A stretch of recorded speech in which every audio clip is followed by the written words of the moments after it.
नमस्कार, प्रभा साक्षी देख रहे हैं आप। आपके साथ मैं हूं अंकित सिंह। कार्यक्रम है शौर्य पथ और हमेशा की तरह इस कार्यक्रम में मौजूद हैं brigadier DS. Tripathi sir. Sir, आपका बहुत स्वागत है।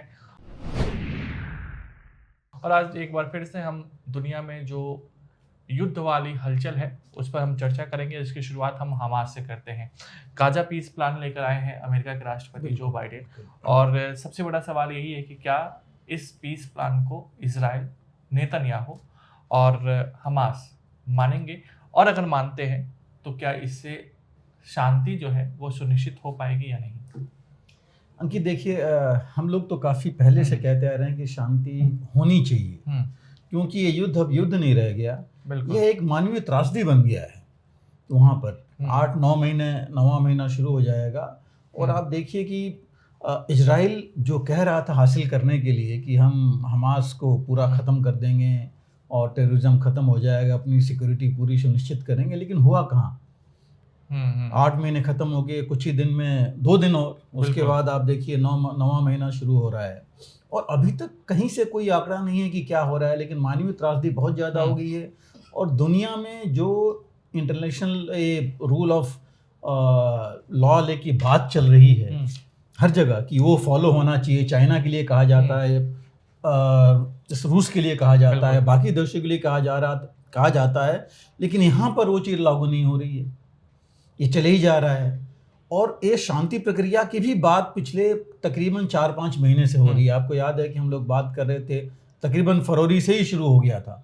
लगता था कि बातचीत आगे बढ़ेगी, लेकिन बातचीत कभी आगे बढ़ नहीं पाई। बीच में एक बार युद्ध विराम जरूर हुआ था हॉस्टेजेस के रिलीज के लिए 3 दिन का, जिसको बढ़ाया गया था फिर, लेकिन उसमें भी पूरी रिलीज नहीं हो पाई थी। तो सबसे बड़ी जो चीज़ है इसमें अभी इजराइल के खिलाफ देखिए दुनिया के सभी देश तकरीबन हो गए हैं इस मामले में कि भाई ये इसका अंत होगा क्या, क्योंकि कुछ नज़र तो आ नहीं रहा है। पहले इन्होंने बोला कि अपने को रिस्ट्रिक्ट करेंगे, गाजा जो राफा वाला इलाका है वहाँ नहीं जाएंगे, लेकिन वहाँ भी चले गए, बिल्कुल इजिप्ट के ऊपर बॉर्डर पर पहुँच गए हैं, और फिर भी जो है कुछ अंत नज़र नहीं आ रहा है। हमास जो ख़त्म तो छोड़िए, हमास तो कहीं नहीं रहा है कि वो डाउन हुआ है। इन्होंने कहा कि हमास की लीडरशिप ख़त्म कर देंगे, हमास को पूरा ख़त्म करेंगे, लेकिन हमास की लीडरशिप तो वैसे ही है। लीडरशिप तो बातचीत करने के लिए आ रही है, जा रही है, तो ख़त्म कहाँ हुआ है कोई। दूसरी चीज़, हौतीज और हिजबुल्लाह वो भी चले ही जा रहे हैं। ट्रेड का कितना नुकसान हो रहा है, बाकी चीज़ों को हो रहा है। तो ये चीज़ें लेकर के, और इसके खिलाफ देखिए अमेरिका में कितना ज़्यादा रोष था लोगों में। कितनी यूनिवर्सिटीज़ आप देखिए बीच में, आपको याद है, बंद हुई थी, वहाँ पर डिमॉन्स्ट्रेशंस हो रहे थे, इंग्लैंड में हो रहे थे। और अभी इलेक्शन हमारे यहाँ तो ख़त्म हुए हैं, लेकिन अमेरिका का अभी हीट, वहाँ की इलेक्शन की हीट जो है, गर्मी है, अभी शुरू हो रही है। तो उन सब में असर पड़ रहा था। तो अभी फाइनली देखिए 31 मई को बिडेन ने, बल्कि जो बाइडेन ने, जो राष्ट्रपति हैं अमेरिका के, उन्होंने अनाउंस किया था, या एक ब्रीफिंग में उन्होंने ये बात कही थी कि एक पीस प्लान जो उन्होंने कहा कि ये पीस प्लान इजराइल का है, जो कि जिस पर वो सहमति लेंगे और जिसको वो सपोर्ट करते हैं। लेकिन अब एक्चुअली देखा जाए तो इजराइल ने पीस प्लान बनाया। जी हाँ, उनको कहना यही था, उनका स्टेटमेंट यही था कि इजराइल का पीस प्लान है। और उन्होंने यहाँ तक कहा कि ये जो पीस प्लान है, ये कई महीनों तक इस पर वो खुद काम करते रहे हैं, उनके जो डिप्लोमेट्स हैं वो काम करते रहे हैं, सिक्योरिटी के जो उनके लोग हैं, इंटेलिजेंस के लोग इसमें काम करते रहे हैं। और उन्होंने ये बोला कि ये जो प्लान बेसिकली, उन्होंने कहा कि इजराइल का प्लान है जो ये आगे ला रहे हैं, और थोड़ा सा उसमें मॉडिफाई करके, और दोनों के लिए। तो ये पीस प्लान, बल्कि इन्होंने 3 तारीख को ये peace plan United Nation Security Council में भी इन्होंने वहाँ दिया। और ऑफ कोर्स इन्होंने कतर और इजिप्ट के थ्रू ये हमास और इजराइल के पास भी गया है, इजराइल से तो बात करके ही गया है।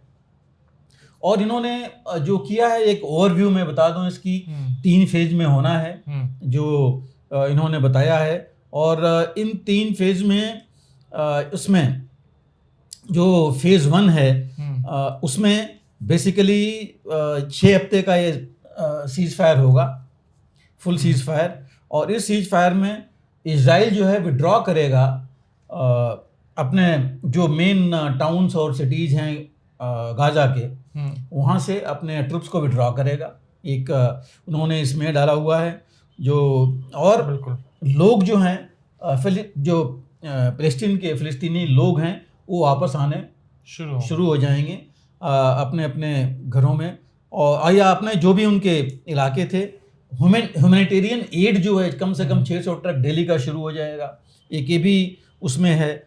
और हॉस्टेजेस की जो रिलीज़ है वो भी शुरू हो जाएगी दोनों तरफ से, पहले औरतें बच्चे और जो घायल हैं, और उसके बाद उसके साथ जो इसके प्रिजनर्स हैं फ़लस्तीन के, इनके जेलों में, वो छोड़े जाएंगे, और जिनकी डेथ हो गई है उनके लास्ट जो रिमेन्स हैं वो हमास वापस करेगा इजराइल को। तो ये कुछ चीज़ें हैं जिसको कि लेकर के इसमें बात चल रही थी, वुमेन रैली का लेकर के। इसमें कुछ यूएस के भी हैं जो उनके प्रिजन्स में हैं, अब उनके हमास के कब्जे में हैं उनके। तो ये सब चीज़ें लेके चल रही थी। और फेज़ 2 में उनका कहना है कि जब ये, क्योंकि ये एक तरह से कॉन्फिडेंस बिल्डिंग मेजर हो जाएगा, आपस में इन लोगों का बातचीत हो जाएगी और ये चीज़ प्रोसेस शुरू हो जाएगा, तो एक जो चीज़ है हॉस्टेज वाली तो कम से कम वो क्लियर हो जाएगी। दूसरी जो ये मानवीय त्रासदी वाली बात है वो भी ख़त्म होगी, कि वो जो हमास की बात वो नहीं कर रहे हैं, वो फ़लस्तीन की बात कर रहे हैं कि ये लोग आ जाएंगे, क्योंकि 2 नेशन थ्योरी तो भी मान रहे हैं, बिल्कुल अमेरिका भी कह रहा है। तो ये चीज़ है फेज़ 1 में। फेज़ 2 में है कि ये लोग बातचीत जारी रखेंगे और परमानेंट सीज फायर की बात करेंगे। ये सीज फायर परमानेंट नहीं है, परमानेंट सीज फायर की लोग बात करते रहेंगे आपस में, नेगोशिएशंस जो है इनकी बीच में चलती रहेंगी, इजराइल और हमास के बीच में। अब उसमें अमेरिका, इजिप्ट और कतर भी रहेंगे साथ में। सवाल तो हम देखेंगे आगे, लेकिन एक क्वेश्चन मैं इसमें डालना चाहता हूं कि क्या इजराइल हमास के साथ डायरेक्ट बातचीत करना चाहेगा ओपन? बैक चैनल तो बात हो ही रही है, मोसाद के लोग जा रहे हैं और जब कतर में मिल बैठ के बात कर रहे हैं तो हमास के लीडरशिप वहाँ आ ही रही है। सवाल तो यहाँ ये भी आएगा ना कि क्या अमेरिका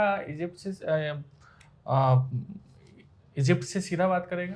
नहीं, वो तो अमेरिका तो कर रहा है, इजिप्ट और इनसे कर रहा है, कतर से तो 2 ये देश हैं मैं जिनके थ्रू हो रही है, दोहा में कतर में हो रही है बातचीत, और इजिप्ट तो डायरेक्टली इन्वॉल्व है। बट हमास का ही मुख्य है कि पैलेस्टीनियन अथॉरिटी करेगी या हमास करेगी। बिल्कुल, पैलेस्टीनियन अथॉरिटी तो अब कुछ कर ही नहीं पा रही, हमासी सारे उसमें है।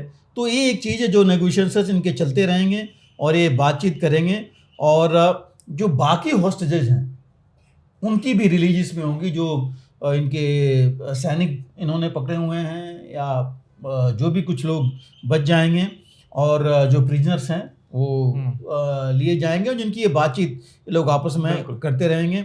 और इजराइल जो है गाजा से विड्रॉ कर लेगा, वो भी हमास के कमिटमेंट को देखते हुए कि हमास अपनी कमिटमेंट पूरा कर रहा है और ये भी करेंगे, नेचुरली ये ओवरसी करेगा अमेरिका। तो ये चीज़ें हैं इनके फेज़ 2 में। और फेज़ 3 में बेसिकली उन्होंने कहा है कि गाजा का रिकॉन्स्ट्रक्शन होगा, स्कूल्स, हॉस्पिटल्स, रहने की जगह, मार्केट, जो भी चीज़ें हैं वो इनको करेंगे। और आप देखिए 70% से ऊपर गाजा नष्ट हो चुका है, डैमेज हो चुका है। बिल्कुल। तो देखिए इतना ये छोटा काम नहीं है, इतना आसान काम नहीं है जो कहा जा रहा है कि आपने डिस्ट्रॉय कर दिया। आपको देखिए एक एक बिल्डिंग बनने में कितना समय लगता है, जो फैमिलीज कितनी कहाँ से कहाँ चली गई हैं, 8 से 10 लाख विस्थापित है। और देखिए कैजुअलिटी फिगर्स भी जो कहा जा रहा है आज की तारीख में 38,000 के आसपास जो मरे हैं, 60% बच्चे और औरतें हैं, इनमें तकरीबन कहा जा रहा है 80,000 के आसपास घायल हुए हैं। ये तो रिकॉर्डेड फिगर्स हैं, बिल्कुल अनरिकॉर्डेड फिगर्स तो बहुत ज़्यादा होंगे और हमेशा होता है, वो हम सब जानते हैं। तो ये चीज़ जो है थोड़ा ये त्रासदी तो है, लेकिन ये कैसे बातचीत से सुलझेगी ये भी एक देखने वाली बात है। लेकिन ये पीस प्लान इन्होंने दिया है, रिएक्शन में देखिए काफ़ी फ़र्क है इसमें। हमास ने तो पहले बोला कि हाँ ठीक है हम स्टडी करेंगे और करना चाहेंगे, और अमेरिका ने उनको बोला ये मौका है, ये मौका फिर नहीं मिलेगा। इजराइल में ये हो पाएगा कि नहीं एक बड़ा मुश्किल है, क्योंकि हमास का देखिए, हमास जैसे मैंने कहा, हमास पूरी तरह लीडरशिप तो उसकी इंटैक्ट है, लीडरशिप नहीं गई है ना। हमास के लड़ाके भी इतने नहीं हैं कि वो ख़त्म हो गए हैं, अभी तक इसकी कोई न्यूज़ कहीं से नहीं आ रही है। अब जो जहाँ तक सवाल है इसका इनके नेतन्याहू का, वो भी बहुत प्रेशर में है। प्रेशर उनके ऊपर दुनिया से है, अपने लोगों से है। वो प्रेशर है युद्ध बंद करने का, और अपने लोगों से है कि ये हॉस्टेज वापस आने का। और आपने कितने हमास को मारा है, क्या है उसकी डिटेल नहीं है, लेकिन उससे जो ज़्यादा प्रेशर है वो है इनके जो राइट विंग के लोग हैं, इनके खुद के डिफेंस मिनिस्टर गलांत हैं, चाहे दूसरे जो बेन गवीर हैं, और बाकी 3-4 लोग हैं राइट विंग, जो ये कहते हैं कि नहीं, ये तो जब तक खात्मा नहीं हो हमास का जारी रहना चाहिए, नहीं तो हमारे लिए सिक्योरिटी थ्रेट है। उन्होंने यहाँ तक बोला है कि अगर ये नहीं हुआ, अगर ये माना गया तो ये लोग गवर्नमेंट से बाहर आ जाएंगे, मतलब गवर्नमेंट चली जाएगी। नेतन्याहू ये कभी नहीं चाहेंगे। गवर्नमेंट गई तो फिर उनकी कुछ रह ही नहीं जाएगा उनका, और उनके खुद के जो केसेस हैं उनके ऊपर वो चलने शुरू हो जाएंगे तो और उनको मुसीबत होगी। करप्शन केसेज आपको पता है कि बंद हैं अभी, क्योंकि जुडिशरी से इनका ऐसे ही इतना चल रहा था। तो ये कुछ चीज़ें हैं जो बड़ा मुश्किल है कि होगा कि नहीं होगा, किस तरह से होगा, कौन ओवरसी करेगा। दूसरा जो हालांकि इन्होंने ये भी बोला है जो बाइडन ने कि इजराइल को पूरी सपोर्ट वो देते रहे और देते रहेंगे। बिल्कुल, उन्होंने बोला कि हमारे लोग गए हैं वहाँ लड़ने के लिए, इनके सिक्योरिटी एडवाइजर्स वहाँ पर हैं, इन्होंने हथियार दिया, सब कुछ दिया। तो कहते हैं कि ऐसा नहीं है कि हम इजराइल के लोगों की सिक्योरिटी नहीं चाहते हैं, हम चाहते हैं कि वो सिक्योर रहें, हम चाहते हैं कि वो अक्टूबर 7 रिपीट नहीं हो, ये भी चाहेंगे कि जो लोग हैं उनको 29 सजा दी जाए। तो ये चीज़ भी है साथ में, लेकिन क्या ये चीज़ मानी जाएगी? इजराइल के जो बाकी इनके लोग हैं, ये बड़ा थोड़ा मुश्किल चीज़ लगती है। और एक चीज़ देखिए ये भी है, जो सभी कह रहे हैं, बाकी देश भी कह रहे हैं, अमेरिका भी कह रहा है कि जो ये नेतन्याहू का नोशन है, notion of victory, total victory, वो बहुत दूर की बात है। टोटल विक्ट्री आप अगर 8 महीने में नहीं कर पाए और एक छोर से दूसरी छोर पहुंच गए गाजा के, तो किस तरह की आप विक्ट्री हासिल करेंगे? कहने के लिए तो ठीक है, लेकिन इतना आसान है नहीं। तो ये कुछ मुश्किलें हैं जो मुझे लगता नहीं कि इतनी जल्दी हो पाएगा। हो जाए बहुत अच्छी बात है, क्योंकि यहाँ पर वेस्ट एशिया में जो अशांति है ईरान को लेकर के, इनको लेकर के, हिजबुल्लाह, हौती जितने भी हैं, वो कम से कम कुछ तो उसमें फ़र्क पड़ेगा।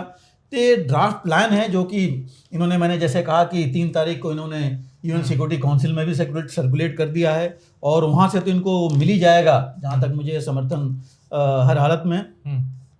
लेकिन नेतन्याहू का ही मुख्य है कि ये क्या हो पाएगा इनके लिए। क्या पहले ही बात वो खुद बोल चुके हैं कि वो कभी भी परमानेंट सीज फायर नहीं चाहते हैं जब तक कि हमास का पूरा खात्मा नहीं हो। तो क्या वो मानेंगे परमानेंट सीज फायर के लिए? और अब हमास का खात्मा होगा कैसे? हमास खुद तो आगे आएगा नहीं अपने खात्मे के लिए, जब उनसे बोला गया है इनसे बात करने के लिए। दूसरी चीज़ देखिए इनका है कि जो हमास की मिलिट्री कैपेबिलिटी है, जिसको पूरा ख़त्म करना चाहते हैं, अब हमास सिर्फ वहाँ तो रह नहीं गया। पिछली बार हमने कहा था कि हमास ने तो अपना हेडक्वार्टर वहाँ भी खोल लिया है तुर्की में, तो क्या वहाँ जाके ख़त्म करेंगे? और हमास कोई एक अगर टेररिस्ट ग्रुप है तो वो तो एक जगह रहेगा नहीं। तो ये कुछ चीज़ें कि कैसे करेंगे, कहना तो आसान है, लेकिन होगा कैसे? और हालांकि एक ये भी है कि इनका जो अपोजिशन लीडर है नेतन्याहू में, कि उनके नेसेट में जो पार्लियामेंट में है, नेसेट कहते हैं उसको, उन्होंने कहा कि वो सपोर्ट करेंगे, और उन्होंने ये बोला कि नेसेट में हम पीस प्लान को पास करा देंगे। उन्होंने ये बोला है, लेकिन जब इनके खुद के गवर्नमेंट के लोग ही नहीं साथ में होंगे तो फिर ये आगे क्या कर पाएंगे? इसमें एक प्रश्न चिन्ह काफ़ी बड़ा है। अब देखिए इसका फ़ायदा है, मैं सिर्फ 2 चीज़ें वो करूँगा। एडवांटेजेस इसके हैं, एडवांटेजेस ये हैं कि इजराइल का देखिए इस समय एक आइसोलेशन हो रखा है, अकेला पड़ा हुआ है, अकेला पड़ गया है इस समय। वो एक चीज़ ख़त्म हो सकती है। वहाँ लोग, अगर ये प्लान आ जाता है, सीज फायर हो जाता है, तो कम से कम दुनिया में लोग इजराइल की जो अभी छोड़ रखा, अकेला पड़ गया है, वहाँ भी, मिडिल ईस्ट में भी। अब देखिए Saudi Arabia, United Arab Emirates वगैरह सब इसके साथ थे, इजिप्ट, कतर, सारे, लेकिन सब थोड़े थोड़े दूर हो गए इसकी वजह से। तो वो जो है आइसोलेशन थोड़ा ख़त्म हो सकता है। हॉस्टेज सारे आ गए तो ये एक बात हो सकती है जहाँ ये कह सकते हैं कि चलिए बिना लड़ाई के ही हम हॉस्टेजेस अपने ले आए हैं। लेकिन कितने हॉस्टेज मर गए, कितने नहीं हैं, अब वो चीज़ जो है अभी भी इनको नहीं पता है, तो वो भी इनके थोड़े अगेंस्ट तो जा सकती है। दूसरी चीज़ कि जो सिक्योरिटी है इनका, जो इन्होंने कहा कि सिक्योरिटी सपोर्ट जो मिल रहा है अमेरिका का और यूरोप का, यूके और बाकी देशों का, वो आता रहेगा अगर ये प्लान मान जाते हैं, एग्री कर जाते हैं उसमें कि वहाँ के भी जनता तो इनकी सपोर्ट करेगी। दूसरा जो इनका जो है अरब कंट्रीज में तो है, लेकिन जो इजरायलीज बाहर हैं और जिनको इनको डर था कि उनके ऊपर भी कुछ अटैक्स बाकी चीज़ें हो सकती हैं, वो भी एक फ़ायदा वो होगा। बिल्कुल। तो वो इन चीज़ों को लेकर के, और दूसरी चीज़ अगर ये ऑलरेडी इनका भी नुकसान हुआ है, इनके सेटलमेंट्स हैं वेस्ट बैंक के वहाँ पर, तो अगर रोकेंगे तो इनका भी जो पैसा खर्च हो रहा है अभी, हथियार गोला बारूद इनके भी कम हो गए थे यूक्रेन की तरह जो बाद में आए हैं, तो ये भी अपने डेवलपमेंट पर जा सकते हैं, बाकी चीज़ों पर जा सकते हैं, तो ये एडवांटेजेस हैं। लेकिन देखिए अब मुख्य चीज़ है कि इनसे जब पूछेंगे इनके खुद के लोग कि आपने हमास को 9 महीने में क्या किया, 8 महीने में, उसका जवाब क्या देंगे? बिल्कुल। हॉस्टेजेस अगर सभी नहीं आते हैं, उसका जवाब है क्या देंगे? सबसे जो बड़ी चीज है वो है लड़ाई के बाद गाजा का क्या होगा, क्योंकि सबसे थ्रेट तो गाजा से ही है, वेस्ट बैंक से उससे नहीं है जितना कि वहां से है। तो गाजा का क्या होगा? अब गाजा का एडमिनिस्ट्रेशन क्या कैसे होगा? 2 नेशन थ्योरी ये चाहते नहीं है, बाकी सब दुनिया कर रही है कि 2 नेशन थ्योरी पे इजराइल को एग्जिस्ट करना चाहिए पैलेस्टीन के साथ। अब वो कैसे होगा, वो भी एक बहुत बड़ा प्रश्न चिन्ह है। मैं नेतन्याहू की बात कर रहा हूँ, इनके लिए है, अदरवाइज तो कुछ लोग तो चाहते हैं, इनके भी कुछ लोग हैं इजराइल में जो चाहते हैं कि पहले भी हम रहे थे, अभी रह सकते हैं। तो एडमिनिस्ट्रेशन जो है लड़ाई के बाद कैसा होगा, गाजा का एक बहुत बड़ा प्रश्न चिन्ह है। कई ऑफर्स आए थे पहले तो इन्होंने बोला कि हम खुद एडमिनिस्ट्रेट करेंगे, प्रशासन हम खुद देखेंगे, बट और हट के बाकी उन्होंने एक बार ये हुआ था कि कुछ कोलिशन आए, अमेरिका, इजिप्ट और कतर मिल करके उनका हो जो ओवरसी करें, या पैलेस्टीनियन अथॉरिटी को दें। पैलेस्टीनियन अथॉरिटी को कोई नहीं चाहता है उधर। और एक चीज़ और आपको देखना पड़ेगा, इन 8 महीनों में जो जनता है, पैलेस्टीन के लोग हैं, खासकर यंगर जनरेशन जो है, उसने बहुत तकलीफ झेली है, बहुत कुछ देखा है। तो क्या ये चुप बैठे रहेंगे इतना सब देखने के बाद? तो ये कुछ ये प्रश्न चिन्ह हैं जिसका कि अभी ना अमेरिका जवाब दे पाएगा और ना बाकी, ये तो समय ही बताएगा। लेकिन ओवरऑल अगर देखा जाएगा तो एक अच्छी चीज़ होगी, अच्छी कोशिश होगी कि ये चीज़ अगर हो जाए। और हमास ने तो बोला है कि वो देख रहे हैं इसको और वो चाहेंगे कि ये हो, लेकिन वो परमानेंट सीज फायर चाहते हैं, टेम्परेरी नहीं चाहते। तो हम यही चाहेंगे कि देखिए प्रश्न चिन्ह तो बहुत हैं और हमने दोनों चीज़ें देख ली है, प्रश्न चिन्ह भी देखा और इसके एडवांटेज भी देखे जो दोनों के लिए हैं। तो कोशिश तो ये होनी चाहिए कि सीज फायर हो, और टेम्परेरी हो या परमानेंट हो, होना तो चाहिए, क्योंकि जब बातचीत करेंगे तभी आगे बढ़ पाएंगे। सर, हम बात इंटरनेशनल कोर्ट ऑफ जस्टिस और इंटरनेशनल क्रिमिनल कोर्ट की करते हैं, और दोनों ओर से इजराइल और हमास को लेकर कुछ हिदायतें दी गई है, जिसमें कहा गया है कि आप अरेस्ट हो सकते हैं या फिर आपको कहीं ना कहीं लड़ाई रोकनी होगी। तो इसको आप कैसे देखते हैं और इससे क्या अंतर हो सकता है? देखिए दोनों था, देखिए ये आईसीसी है, इंटरनेशनल क्रिमिनल कोर्ट है, और इंटरनेशनल कोर्ट ऑफ जस्टिस। अब आईसीसी तो देखिए कुछ ही देश इसके मेंबर हैं, इजराइल तो है नहीं। इसमें लोग गए थे बेसिकली ह्यूमैनिटेरियन एंगल लेकर के कि वहाँ एक तरह से जिनोसाइड हो रहा है, पूरी नस्ल ख़त्म की जा रही है, बहुत मानवीय त्रासदी है, और जो चीज़ें हुई हैं दोनों की तरफ से, इजराइल के ऊपर जो किया गया है, इजराइल जो कर रहा है, तो उन्होंने जो है अरेस्ट वारंट जारी किया था, जो सब्जेक्ट टू कंफर्मेशन उनके जज से, लेकिन उन्होंने जारी कर दिया था एक तरह से इसके लिए इनके नेतन्याहू और इनके डिफेंस मिनिस्टर पर, और हमास के जो लीडर हैं दोनों, उनके ऊपर, हानिया पर और उनके जो मानवीय त्रासदी को लेकर किया गया, मानवीय त्रासदी और जेनोसाइड को लेकर के कि ये जेनोसाइड कर रहे हैं, मानवीय त्रासदी हो रही है। लेकिन देखिए आईसीसी की बाइंडिंग नहीं होती, क्योंकि ये जो मेंबर ही नहीं है तो उनके ऊपर तो कुछ कर नहीं सकते, और जबकि बाकी देश अगर कोई सैंक्शन लगाएं, कुछ करें, तब तो बाइंडिंग होता है। तो इसके अगेंस्ट ऑलरेडी इजराइल ने बोला है कि ये तो टेररिस्ट को एक तरह से सर्टिफिकेट दे रहे हैं बोल करके, इसका मतलब आप जस्टिफाई कर रहे हो कि उन्होंने जो किया वो ठीक है इजराइल के ऊपर। और अमेरिका ने और इंग्लैंड ने भी ये बोल रखा है कि ये तो गलत है। अमेरिका ने तो बल्कि बोला कि आईसीसी पर वो सैंक्शन लगाएंगे उनके। तो वो तो मुश्किल लग रहा है कि कुछ वो है, लेकिन हुआ जरूर है। अरेस्ट वारंट उधर पुतिन के लिए किया उन्होंने, तो अब इनके ऊपर भी डाल रखा है। और पुतिन के लिए अगर कहा जा रहा है कि अरेस्ट वारंट अगर इशू हो गया है तो इनके खिलाफ भी इशू हो जाता है, तो उसी वही चीज़ होनी चाहिए एक तरह से देखा जाए तो।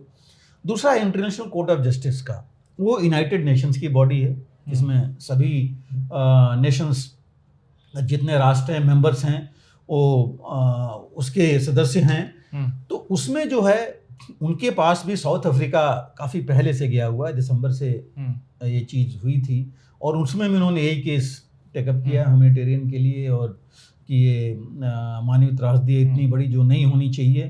तो ये सब चीज़ें ले करके इसमें हियरिंग हुई, और हियरिंग के बाद जो है इंटरनेशनल कोर्ट ऑफ जस्टिस ने इन्होंने ये दिया कि भाई इजराइल को उन इलाकों में, राफा या गाजा में जो इलाके हैं वहाँ पर इन्होंने बंद करना चाहिए, जहाँ पर ये मानवीय त्रासदी हो रही है, जहाँ पर सिविलियंस मारे जा रहे हैं।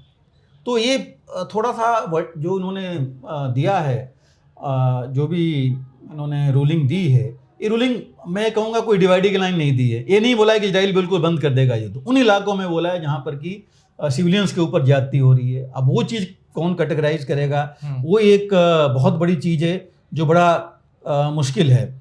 और इससे फ़र्क भी नहीं, देखिए उन्होंने 2 दिन बोला, 2 दिन बाद इजराइल ने फिर अटैक किया वहाँ, और 20-22 लोग करीब मारे गए थे, और भी लोग उसमें उसके बाद भी उन्होंने जारी रखा है अपना। इजराइल ने अपना रोका तो है नहीं अपनी ऑफेंसिव कहीं भी। मिलिट्री एक्शन गाजा में भी उन्होंने जारी रखा हुआ है।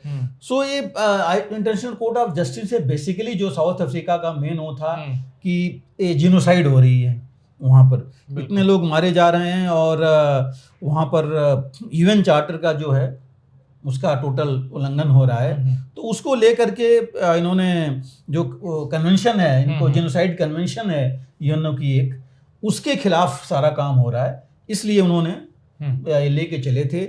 और इसमें देखिए, जैसे मैंने कहा, जजमेंट तो इन्फोर्स कर नहीं सकते, बिकॉज इनको आपको यूएन सिक्योरिटी काउंसिल में जाना पड़ेगा। लेकिन एक चीज़ और है जो ध्यान देने की चीज़ है, और ध्यान देने की बात यह है कि इंटरनेशनल कोर्ट ऑफ जस्टिस पहला नहीं है, as per UN charter also second course of action है। पहला है इजराइल का खुद का कोर्ट।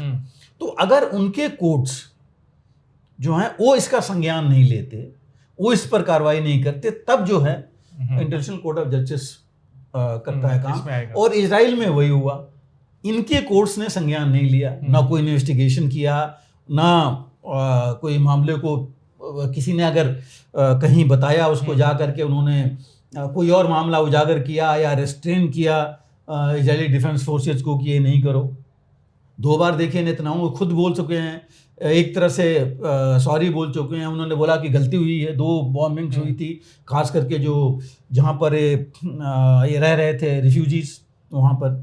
तो ये सब चीज़ें हुई, तो उसके बावजूद नहीं हुआ, तब जो है इंटरनेशनल कोर्ट ऑफ जस्टिस में ये गए हैं। लेकिन वो बात तो रहती है कि पहला तो इजराइल के ही कोर्ट्स के जुरिस्डिक्शन था, उन्होंने करना चाहिए। और दूसरी चीज़ देखिए, वहाँ जाएंगे भी तो वीटो कर देगा अमेरिका, तो इनके ऊपर एक्शन तो कुछ हो नहीं पाएगा।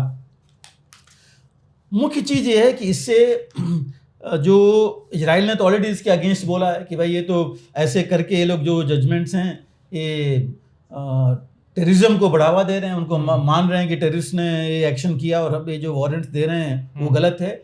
और ये वारंट जारी करना जरूर ये जल्दीबाजी थी, इतनी जल्दीबाजी नहीं करना चाहिए था। बट अरेस्ट वारंट भी अभी कंफर्म नहीं हुआ है कोर्ट से, इन्होंने कंफर्म होना है और जारी उन्होंने जरूर इसकी सिफारिश की है कि ये किया जाए। तो ये जो चीज़ है ऑलरेडी रिजेक्ट कर चुका है इजराइल। तो इजराइल ने रिजेक्ट कर दिया है, तो इससे एक्शन क्या होगा ये तो कह नहीं सकते, क्योंकि जब तक कोई या तो सैंक्शन इजराइल के खिलाफ करे, वो मुझे लगता नहीं क्योंकि करेगा, कोई इसके ऊपर कोई चीज़ आएगी। यूनाइटेड नेशन सिक्योरिटी काउंसिल में ऑलरेडी आप देखिए 2 बार बात हो चुकी है और अमेरिका ने दोनों बार वीटो लगा दिया है। तो ये चीज़ होनी नहीं है। दूसरी चीज देखिए, एक तो है कि शांति की हम पहले अभी बात कर रहे थे, शांति तो वहाँ होनी चाहिए, जरूरी है दोनों के लिए। तो वो जो चीज है लड़ाई खत्म करने की, वो जरूर तो है, लेकिन इसमें इनके ऑर्डर से तो मुझे नहीं लगता कि कुछ हो पाएगा, क्योंकि कोई देश इनका न साथ नहीं देंगे। लेकिन एक रूलिंग का एक नुकसान जरूर है, और ये है कि इजराइल के खिलाफ यूएन भी चला गया, इंटरनेशनल कोर्ट ऑफ जस्टिस। तो ये अगर इजराइल कल को बैठ के बातचीत करता है तो ये पॉइंट तो आएगा कि आपके खिलाफ तो यूनाइटेड नेशंस का ये कोर्ट का ऑर्डर है कि उसने भी माना कि आप गलत काम कर रहे हो। ये क्या आएगा, दुनिया के देश भी कह रहे हैं कि भाई अगर वहां से भी ये हो गया तो ये तो इजराइल गलत काम कर रहा है, जो नहीं होना चाहिए। तो ये चीज है जो कि खिलाफ इनके जा रही है। भले इन्फोर्स नहीं हो ऑर्डर, वो बात की बात है, लेकिन रूलिंग उस मामले में इंपॉर्टेंट है। कैजुअलिटीज फिगर्स बढ़ी जा रही हैं, कम तो हो नहीं रही हैं। तो ये भी खिलाफ जाता है कि ये कहने के बावजूद भी आप कोई एक्शन नहीं ले रहे हो कम करने के लिए। 29,000 आपके मर रहे हैं यार, बाकी जो हैं। तो ये जो कुछ चीज़ें हैं जो इनके खिलाफ जा रही हैं इस रूलिंग की वजह से। दूसरा जो है, ये अगर अपने कोर्ट्स को एक्शन नहीं लेने दिए, वो भी इनके खिलाफ जा रहा है कि आप वो कर दिए हो तो इंटरनेशनल कोर्ट ऑफ जस्टिस का नहीं आता, तो ये भी चीज़ इनके खिलाफ जा रही है। तो ये जो है कुछ चीज़ें हैं ऐसी कि जो इनके अगेंस्ट जा रही हैं, और हो सकता है लड़ाई ख़त्म होने के बाद, या अगर इनकी गवर्नमेंट नहीं चली नेतन्याहू, तो नेतन्याहू के ऊपर पर्सनली भी जैसे पुतिन के ऊपर चला है केस, चल सकता है आगे। इफेक्ट जजमेंट की जो हम बात कर रहे थे, प्रेशर तो जरूर आ रहा है इजराइल के ऊपर, कि प्रेशर आ रहा है कि भाई आप हर जगह से, दुनिया भी कह रही है, कोर्ट भी कह दिया, बाकी भी कह रहे हैं, तो इसका मतलब आप गलत काम कर रहे हो और इसको आपने कहीं ना कहीं कुछ करना है। दूसरा ये है कि ये जो नेतन्याहू की रेटिंग्स देखिए हर जगह कम हो गई हैं, अपने देश में भी बाहर भी। पहले बाइडन है, जो बाइडन ने जब पीस प्लान दिया है तभी बोला है कि मैं तो पहला प्रेसिडेंट हूं जो उस देश में लड़ाई हो रही थी इजराइल में और मैं गया वहाँ। वो भी बात उनकी है, वो कह रहे हैं हमने हर तरह से मदद की, तो अब हम ही दे रहे हैं पीस प्लान, तो उसको भी इनको देखना चाहिए। और दूसरी जो चीज़ें देखिए, मिडिल ईस्ट, अफ्रीका वगैरह से कई देश, after all international court of justice में गया कौन, साउथ अफ्रीका, बिल्कुल, और दो देश और थे, तो मतलब बाहर के देश इनके अगेंस्ट हो रहे हैं। ये एक चीज़ इनके यहाँ जा रही है। तो इसलिए अभी आप चाहिए, चाहे ग्लोबल साउथ कहिए या जो ये, बिकॉज ये ग्लोबल साउथ के ही देश हैं जो कि वो इंटरनेशनल कोर्ट ऑफ जस्टिस में गए या क्रिमिनल कोर्ट में गए, तो मिडिल ईस्ट के, चाहे साउथ अफ्रीका के देश, तो इसका मतलब ये देश जो हैं इनके अगेंस्ट जा रहे हैं, जो उनको देखना पड़ेगा।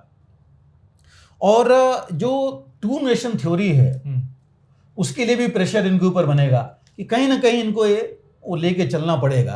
तो ये जो दोनों की, चाहे इंटरनेशनल कोर्ट ऑफ जस्टिस की जजमेंट है या वारंट, मुझे नहीं लगता कि वो बहुत ज़्यादा फर्क डालेगा इनके ऊपर, जब तक नेतन्याहू सत्ता में है। बिल्कुल, और जब तक ये हो या तो कोई इन्फोर्स नहीं करे, तो इन्फोर्स होने वाला नहीं है। लेकिन ये प्रेशर और धब्बा तो जरूर लग गया कि ये हुआ है, और प्रेशर इनके ऊपर जरूर है, बिल्कुल, क्योंकि उन्होंने बाय नेम नेतन्याहू और इनके डिफेंस मिनिस्टर को लिए बोला, ये नहीं बोला कि इजराइल की गवर्नमेंट या बाकी। तो ये चीजें हैं, लेकिन प्रेशर तो बढ़ गया है, और दुनिया के जो देश प्रेशर डाल रहे हैं इजराइल पर, उनको मौका मिल गया है कहने के लिए कि वहां से भी आपको जो है इनकी रूलिंग आ गई है, तो आपको कुछ करना चाहिए। सर, अब रूस और यूक्रेन युद्ध की बात करते हैं। स्थितियां तो अभी भी बदली नहीं है यूक्रेन के लिए, और रूस लगातार ताकतवर होता जा रहा है, हमले करता जा रहा है। लेकिन इन सब के बीच पश्चिमी देशों ने, खास करके अमेरिका और यूरोप के देशों ने यूक्रेन को एक अधिकार दिया है कि उनके द्वारा दिए गए हथियारों को वो रूस में इस्तेमाल कर सकता है, रूस के खिलाफ इस्तेमाल कर सकता है। वैसे वो करता रहा है, लेकिन सार्वजनिक तौर पे इसका खुलासा नहीं हो रहा था। लेकिन अब सार्वजनिक तौर पे आ गया है कि जो पश्चिम से हथियार आ रहे हैं उसका इस्तेमाल रूस के खिलाफ हो रहा है, जो यूक्रेन कर रहा है। ठीक है, उसका रिएक्शन रूस क्या देता है उसकी तो बात आपसे करेंगे ही, लेकिन इसका इम्पैक्ट क्या होगा इस लड़ाई पर? कि देखिए, अभी ऐसा था, यूक्रेन को तो जो भी हथियार थे 2 साल, मतलब आज देखिए तो 832 833वां दिन है आज।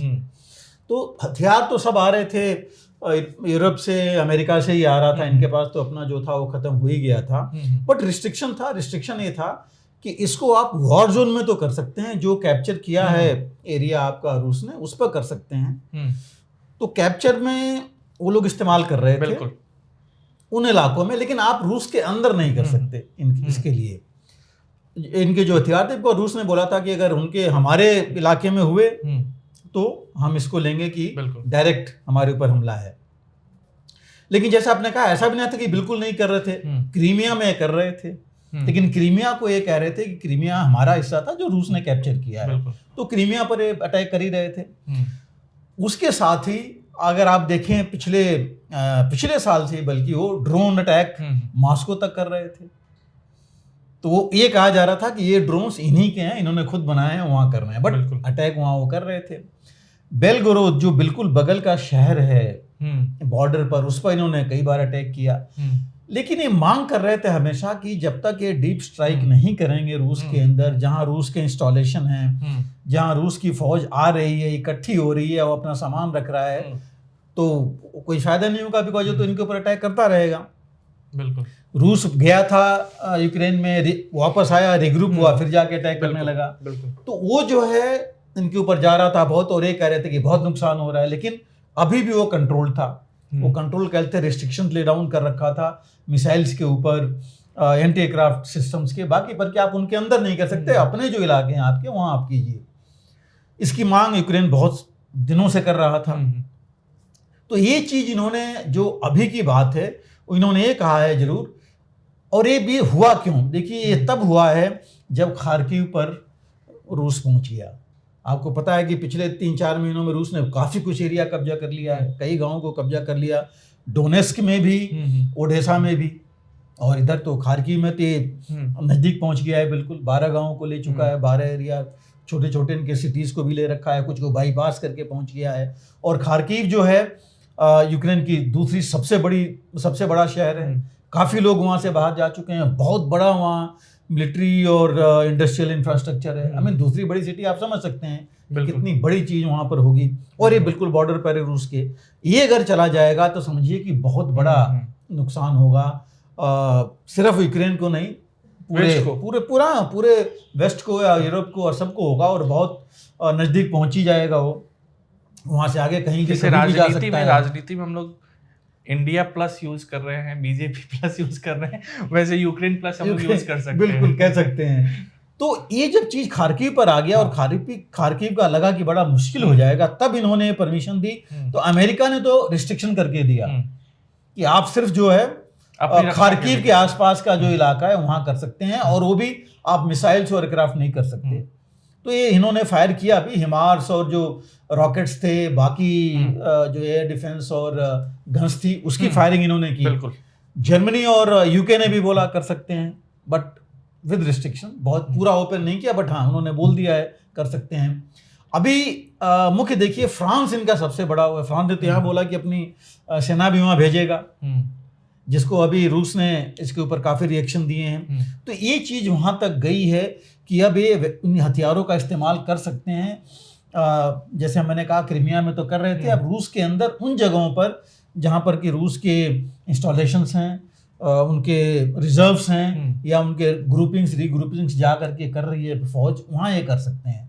तो ये चीज़ इन्होंने परमिट किया है 2 तारीख से, और अभी तक देखिए बहुत ज़्यादा तो नहीं, बट इन्होंने एक्शन तो जरूर किया है। हालांकि ओपन में नहीं किया था, मीडिया में जब आया तो एग्री किए कि हाँ हमने ये किया है, विद रिस्ट्रिक्शंस इनको दिया है।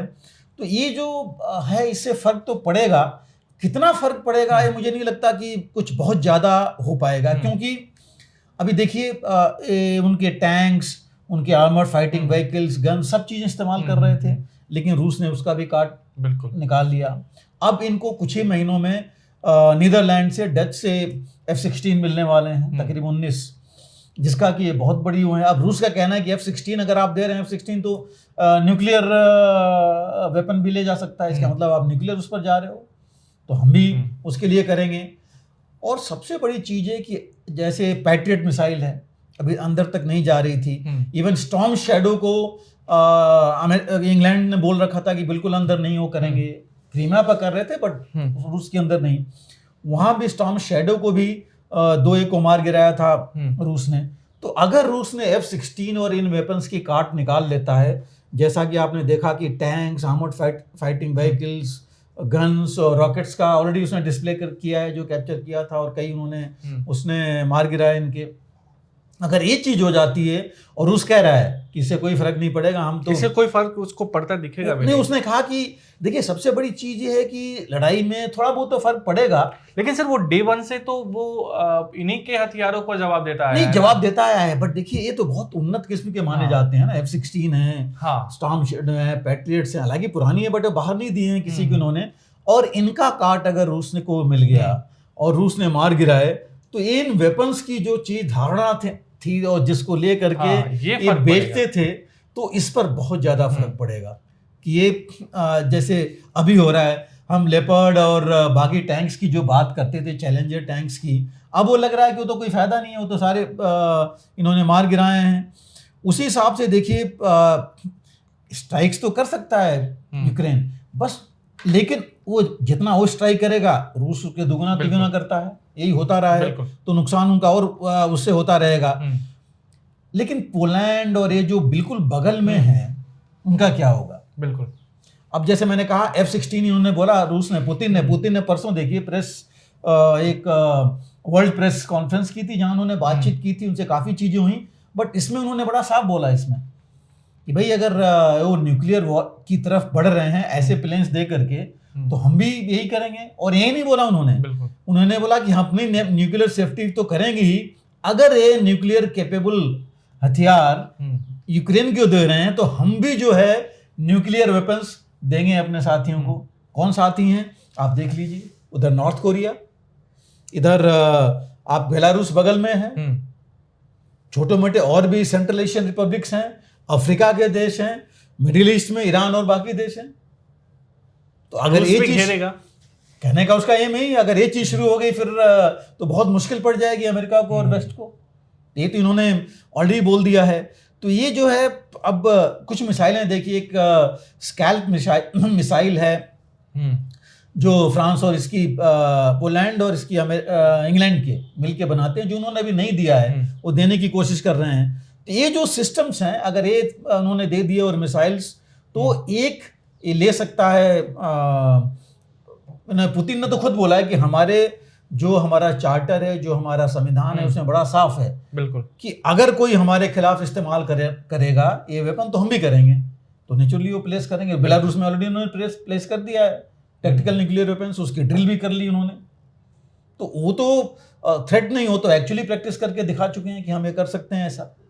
अब उन्होंने कहा कि दूसरे देशों को भी दे सकते हैं, और कई देश आप देखिए इन लड़ाई को देख करके कई देशों ने कहा है कि अगर कोई चीज बचा सकती है तो न्यूक्लियर वेपन्स ही है। तो ये एक चीज है जिसकी ये होड़ हो सकती है, जो कि एक चीज किसी के लिए ठीक नहीं रहेगी। और दूसरी आप जो एक मुख्य चीज और है कि इसमें कहां तक जाएंगे, कितने, अगर रूस इतना आगे बढ़ आया है, तो आफ्टर ऑल मैक्सिमम अटैक्स तो यूक्रेन अपने ही इलाके में कर रहा है ना। जो डैमेजेस करेगा वो इंफ्रास्ट्रक्चर का यूक्रेन अपने ही उसमें कर रहा है, अपने ही इलाके में करेगा। और रूस ने ऑलरेडी बोला कि वो तो तैयार है हर एक चीज के लिए। तो ये जो कुछ चीजें हैं, बड़ा वेस्ट के लिए मुझे नहीं लगता कि प्रॉब्लम हो पाएगी इनके लिए।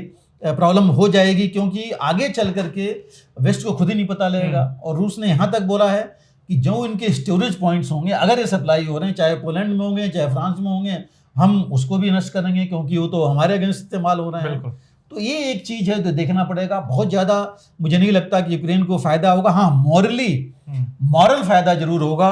उनके जो ट्रूप्स अभी तक कह रहे थे कि उनको हथियार नहीं मिल रहे हैं, वेपन्स की कमी है, उनके ट्रूप्स पीछे हट रहे हैं, उसमें जो है थोड़ा फर्क पड़ेगा। क्योंकि आप देखिए, जो मैं कह रहा था रिटेलिएशन, परसों जो है 3 दिन पहले रूस ने यही किया, उनके इंफ्रास्ट्रक्चर पर, पावर पॉइंट्स पर इतना ज्यादा रिटेलिएशन किया है कि 12 जो है सिटीज को इन्होंने बंद कर दिया है एनर्जी जो यूक्रेन में। तो ये मुश्किल हो रही है अभी कि जितना ये कर रहे हैं वो नुकसान इनके इंफ्रास्ट्रक्चर को और ज्यादा होते जा रहा है। और नाटो के लिए भी फिर थ्रेट बढ़ जाएगा। आप न्यूक्लियर एक इस्तेमाल करें, 2 करें, बात तो आफ्टर ऑल वही होती है। तो मुझे नहीं लगता कि बहुत फर्क पड़े। हाँ, इतना हो सकता है, थोड़ा डिले कर सकते हैं रूस को डिले कर सकते हैं, डिसरप्ट कर सकते हैं, मतलब जो फोर्सेज हैं वो अगर नज़दीक से आ रहा है थोड़ा दाहिने बाएं बढ़ा लेगा, डिस्टेंस कर लेगा बचने के लिए, और उसकी कार्ड निकालेगा। तो ये चीज़ें कर सकते हैं, लेकिन बहुत फ़र्क तो मुझे नहीं लगता कि पड़ेगा, क्योंकि ऑलरेडी रूस काफ़ी आगे आ चुका है, कार्ड ढूंढ चुका है। और फ्रांस को सबसे बड़ी चिंता है, फ्रांस ने बोला है कि अपने ट्रुप्स भेजेगा, जो बाकी यूरोपियन देश नहीं वो कर रहे हैं, उसके साथ नहीं है। बट पुतिन ने तो बोला है कि अगर ये हुआ तो हम जो है एज पर लॉ, क्योंकि जो भी आ रहा है हमारे दुश्मन है, और मैं जो भी बाहर के ट्रुप्स आएंगे, चाहे वो ट्रेनिंग के लिए किसी के लिए, उनके पर भी अटैक करेंगे। तो इस लड़ाई को फिर रोकना थोड़ा मुश्किल हो जाएगा। अब बात सर अफगानिस्तान के करते हैं, और अफगानिस्तान के तालिबान सरकार के करते हैं। जब से ये तालिबान सरकार आया है अफगानिस्तान में, कहीं ना कहीं अभी भी कई देशों के द्वारा या ज़्यादातर देशों के द्वारा और लगभग सभी देशों के द्वारा उसको उस तरीके से मान्यता नहीं मिली है। हालांकि शुरुआत होती दिखाई दे रही है। पहले चीन ने मान्यता देने की कोशिश की है, उसके बाद अब इस दिशा में रूस भी आगे बढ़ रहा है। भारत ने भी आधिकारिक तौर पर मान्यता नहीं दी है, लेकिन कहीं ना कहीं संबंध तीसरे पक्ष के जरिए जारी रखने की कोशिश की जा रही है। तो आप जो रूस कदम उठाने जा रहा है चीन के बाद, अब रूस मान्यता देने की कोशिश में लगा हुआ है, इसको आप कैसे देखते हैं? कि देखिए, थोड़ा सा वो देखिए, तो तालिबान पहली बार नहीं आया है, तालिबान पहले भी रह चुका है अफगानिस्तान में। और जो पहले अगर आप देखें शुरू में तकरीबन उन्होंने जो 1990 में तो रही हैं, इनफैक्ट उनके 8-9 साल उन्होंने रूल किया था वहाँ पर शुरू में, अमेरिका के आने के पहले उनसे पहले वहाँ पर। और उसमें तकरीबन 90% टेरिटरी पर वो रूल कर रहे थे। हालांकि वहाँ फैक्शंस बहुत हैं, अफगानिस्तान की हिस्ट्री हम जाएं तो बड़े फैक्शंस हैं, कई वॉरलॉर्ड्स जो थे वहाँ हर एक के। लेकिन करीब 2001 तक, 96 से 2001 तो बिल्कुल उसमें थे, और ये 90% पर चल रहे थे, 90% पर कब्जा इनका था। और वही जो अभी कर रहे हैं उसी हिसाब से था, उन्होंने सब कुछ दबा रखा था। औरतों को, लड़कियों को पढ़ने की इजाज़त नहीं, पूरा शरिया लॉ और सारा कुछ चल रहा था। अब 2001 में 9/11 जब हुआ, उसके बाद मुल्ला उमर था इनका हेड, जिसको बोला गया कि भाई आप हमें बिन लादेन को बिल्कुल वो सौंप दो। हम अमेरिका ने बोला, नहीं माने तो फिर जो अमेरिका ने डायरेक्ट एक्शन लिया उनके ऊपर, और एक फिर अमेरिका रहता रहा 2001 से लेकर के 2021 तक। लेकिन वो जो पीरियड था 2001 से पहले का, उसमें भी देखिए सारी दुनिया रिकॉग्नाइज नहीं की थी इनको, क्योंकि इनको फिर भी एक टेररिस्ट ऑर्गेनाइजेशन माना जाता था। और ख़ास करके 4 United Arab Emirates, Saudi Arabia और पाकिस्तान मेन जो वो थे, इन्होंने ही ज़्यादा इनसे संबंध थे और रिकग्नाइज करके चल रहे थे, उनके संबंध बना करके। अब 2021 में देखिए वो जाना ही पड़ा। उससे पहले आपको याद है, चूंकि हम रूस की बात कर रहे हैं, तो उससे पहले देखिए बीच में ये भी था आपका रूस 1998 तक, जो इनकी लड़ाई चलती रही, अफगान और रूस की लड़ाई कई सालों तक चली। और फिर एक समझौता हुआ चारों में, अमेरिका, पाकिस्तान, अफगानिस्तान और रूस मिला करके। तो उसके बाद रूस वहाँ से फरवरी 98 में वो बाहर गया। उसके बाद फिर ये इनका चलता रहा। तो ये जो है 2021 की बात की एक्चुअली हम बात कर रहे हैं। तो 2021 में देखिए एक ड्रामेटिक रिटर्न था कि अमेरिका जिस तालिबान को बोला कि ये टेररिस्ट हैं, वहीं उन्होंने कहा कि नहीं, गुड तालिबान और बैड तालिबान भी हैं। कतर में, दोहा में बात हुई और इन्होंने फिर तालिबान को सौंप दिया और फिर खुद चले गए 2021 के बाद। और 3 साल हो गए, किसी देश ने अभी तक मान्यता नहीं दी। इसीलिए क्योंकि ह्यूमैनिटेरियन जो उनका रिकॉर्ड है उसकी वजह से, और तो बच्चों पर जो इनका रिस्ट्रिक्शन है, जो ड्रग्स के ऊपर है, टेररिस्ट के ऊपर है। टेररिस्ट अभी भी वहाँ पर कई टेररिस्ट हैं, कहा जा रहा है ISIS अपना घर फिर वहाँ बना रहा है। बिल्कुल, ये Islamic state of Khurasan province वहीं है, किसी ने बल्कि आप देखिए मार्च वार्च में कुछ रूस में भी मॉस्को में किया था लास्ट, तो इसको ले करके किसी ने किया नहीं। लेकिन अफगानिस्तान देखिए वहाँ हालत बहुत ख़राब है। कम से कम कहा जा रहा है कि 30 से 40% लोग तो भुखमरी के शिकार हैं। है नहीं कुछ वहाँ पर, होते भी नहीं होता है, बाहर एड के ऊपर ही जिंदा रहते थे। अमेरिका ने काफ़ी एड दिया, इतने साल उस पर चलते रहे, लेकिन अब जो है वो जो ख़त्म है। डायरेक्ट किसी देश से उनका कांटेक्ट नहीं है, कोई एड नहीं मिल रही है। लेकिन इसके अलावा उनके पास नेचुरल रिसोर्सेज बहुत है। माइनिंग के लिए देखिए उनके इतनी ज़्यादा रिसोर्सेज हैं वहाँ पर, ऑयल, और सबसे बड़ी चीज़ है एक वहाँ से इंफ्रास्ट्रक्चर। अगर वहाँ आप रोड बना दें तो सेंट्रल एशियन रिपब्लिक्स वगैरह के लिए बहुत बड़ा कांटेक्ट इनका हो जाएगा एक साथ ही। और जो भारत ने प्रपोजल अभी G20 में दिया था, उसमें भी ये था, ईरान से जो रोड बन के जा रही थी वो इसी उसमें थी, इनके थ्रू भी जा रही थी, क्योंकि वो कनेक्ट कर रही थी चाहे बाहर से अफगानिस्तान को, फिर पाकिस्तान की जरूरत नहीं पड़ती अफगानिस्तान को, सीधा ट्रेड वहाँ से होता। तो ये सब चीज़ें काफ़ी, इन सब चीज़ों को लेकर के काफ़ी इम्पोर्टेंट है अफगानिस्तान। और बॉर्डर भी देखिए, रूस, चीन, इधर पाकिस्तान और बाकी सेंट्रल एशियन रिपब्लिक ही हैं, ईरान है, उनके साथ है। तो ऐसा नहीं है कि उसकी उस तरह से ज्योग्राफिकल इम्पोर्टेंस तो है, और ज्योग्राफिकल के साथ साथ उसके पास जो माइंस और मिनरल्स हैं उसका भी है। तो ये जो ऑलरेडी इनके पास है।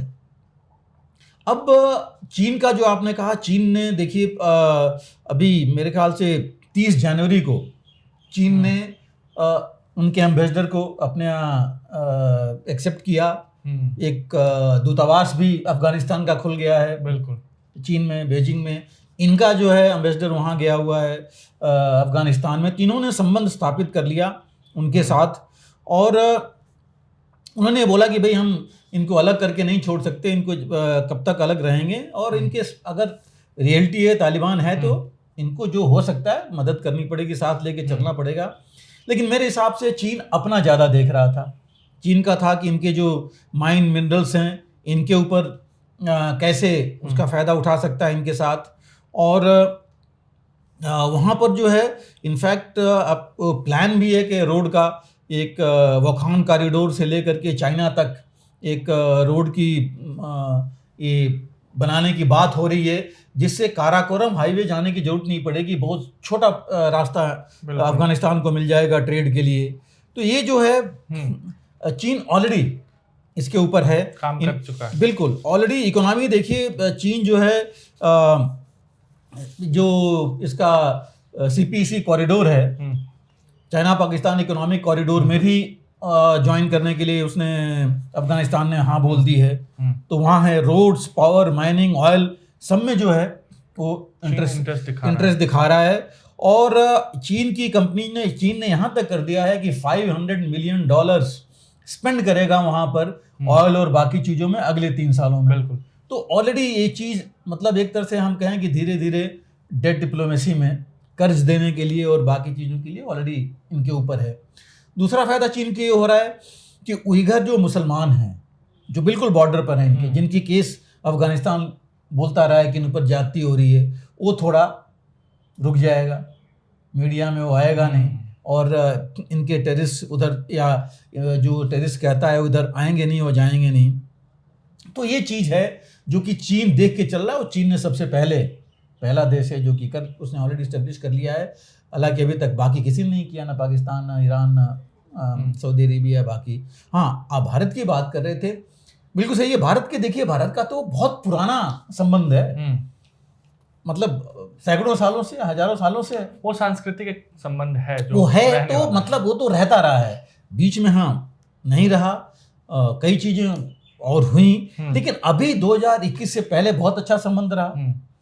चीन, भारत जो है उनके इंफ्रास्ट्रक्चर में, उनकी पार्लियामेंट बिल्डिंग बनाई, इतना बड़ा इंदिरा गांधी हॉस्पिटल वहाँ बना है, वहाँ रोड्स और बाकी चीज़ें बनाई। तो काफ़ी करीब तकरीबन $20 बिलियन तक भारत ने खर्च किया है। और जो आप कह रहे थे, बिल्कुल भारत भी डायरेक्ट तो नहीं किया है, रिकग्नाइज नहीं किया है, या डायरेक्ट एम्बेसी नहीं खोला, एक टेक्निकल टीम जरूर वहाँ रखी है, और आपको पता है कुछ महीने पहले हमारे जॉइंट सेक्रेटरी जो हैं मिनिस्ट्री ऑफ एक्सटर्नल अफेयर्स में, वो एक टीम लेके गए थे वहाँ बातचीत करने के लिए, जिसमें बातचीत हुई और वहाँ उन्होंने ये बोला कि वो चाहते हैं कि एजुकेशन के मामले में, ट्रेनिंग के मामले में, इंक्लूडिंग मिलिट्री ट्रेनिंग बहुत होती थी पहले भारत के पास, तो उसमें इंफ्रास्ट्रक्चर में भारत मदद करे, क्योंकि उनको पता है कि भारत काफ़ी कर रहा है। प्रोजेक्ट जो बंद हो गए थे वो थे कि भारत शुरू करे, तो ये जो चीज़ है वो रिवाइव करना चाहते हैं भारत के साथ।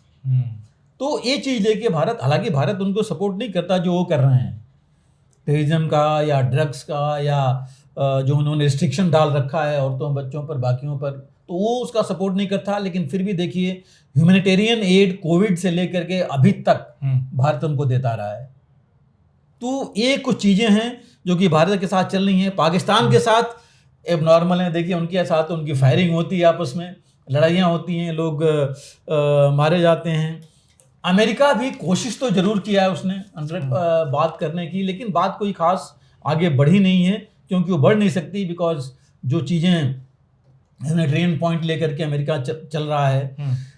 रूस का, जैसे मैंने कहा, भारत का, वैसे ही रूस का भी उनके साथ बहुत पुराना संबंध है।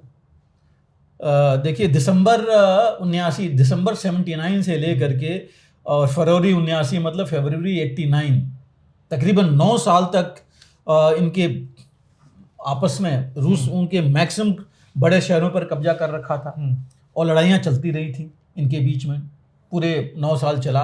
और 9 साल के बाद, जैसे हमने कहा, पहले एग्रीमेंट हुआ और जब देखा कि टेनेबल नहीं हो रहा है वहाँ पर, तो दिसंबर 88 में, मतलब आप ये कहिए कि फरवरी 89 में रूस ने वहाँ से खाली करके वापस आ गया था। और फिर जो है मुजाहिदीन और इनके तालिबान और ये सब लोग शुरू हो गए, और अफगानिस्तान का फिर वही हालत जो है शुरू हो गई, ड्रग्स और टेररिज्म कहिए और ये चीज़ें वहाँ चलने लगी।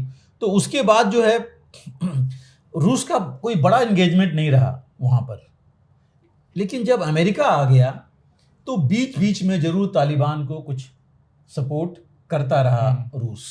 उसके बाद जो है, बाद में उसने हथियार और गोला बारूद भी दे करके उनको सपोर्ट करता रहा। लेकिन वहाँ भी ग्रुप्स हैं। अभी देखिए जो मार्च में मॉस्को में कंसर्ट हॉल पर जो ब्लास्ट हुआ था, जिसमें काफ़ी लोग मारे गए थे, उसमें बताया जा रहा था कि ये जो Islamic state of Khurasan province है अफगानिस्तान का, ये टेरर ग्रुप ने किया था वहाँ पर। तो लेकिन जो ये ISKP है, ये तालिबान के अपोजिशन में है। तो इसलिए तालिबान का वो नहीं है, इसको भी वो नहीं लेते हैं हाथ, के तालिबान का हाथ है इसमें। तो रूस जो है भी धीरे धीरे उसने इनिशिएटिव्स तो लेने शुरू कर दिए थे इनके साथ, क्योंकि इसको लगा कि ये एक देश को अगर रखेंगे अपने साथ तो कंट्रोल ये मिडिल ईस्ट से लेकर के सेंट्रल एशियन रीजन में भी उसके साथ ये कर सकता है और दोबारा अमेरिका को रोक सकता है आने में वहाँ पर।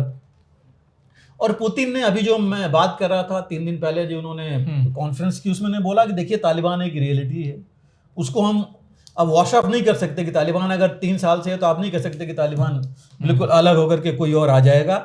इनके साथ चलना पड़ेगा और इनको मदद करके ठीक करना पड़ेगा, बिल्कुल, कि कम से कम मानवीय त्रासदी यहाँ भी नहीं शुरू हो जाए। और एक और चीज़ मैं आपको बता दूं कि 2021 में जब सभी देश वहाँ से खाली कर गए काबुल, अपनी एम्बेसी से लेके हर एक चीज़, रूस की एम्बेसी वहाँ थी, बिल्कुल पूरी तरह से खाली नहीं हुई थी। तो इसका मतलब इनका कांटेक्ट वहाँ चल रहा था उस समय भी और उसके बाद भी। तालिबान की रियलिटी वो लेके चल रहे हैं। और हालांकि आप देखिए जब इन्होंने सैंक्शंस वगैरह लगे थे तालिबान के ऊपर, तो रूस ने उसको नहीं माना था। उन्होंने कंडम किया था, कि वो बोला था कि अगर सैंक्शंस लगेंगे हम उसको उसके साथ नहीं है और ये कोई फ़ायदा नहीं होगा, लोगों का नुकसान हो रहा है। और बहुत फ़ायदा जो रूस को होगा वो होगा मेन ट्रांजिट रूट का। रूस के अफगानिस्तान के थ्रू अगर इसका ऑयल निकलना शुरू हो जाएगा रूस का, तो सोचिए पूरे सेंट्रल एशियन रिपब्लिक्स और मिडिल ईस्ट और जहाँ भी देश हैं उधर हैं, बहुत सस्ते और बहुत कम आसानी से तेल जा सकता है। और इसको कोई प्रॉब्लम नहीं आएगी रूस को सैंक्शंस की या कोई रोकेगा, क्योंकि सी रूट्स में तो बहुत कुछ आ सकता है। तो एक ये सबसे ऑयल का जो है सबसे बड़ा फायदा है रूस को, और जो क्योंकि की ट्रांजिट पॉइंट बन जाएगा रूस के साथ, तो ये वो लेके चल रहा है। और दूसरा जिसके साथ है बाकी ट्रेड पूरा मिडिल ईस्ट का जो अभी सी के थ्रू हो रहा है वो इधर से होना शुरू हो जाएगा, तो बहुत बड़ा एक फ़ायदा वैसे ही रूस को है।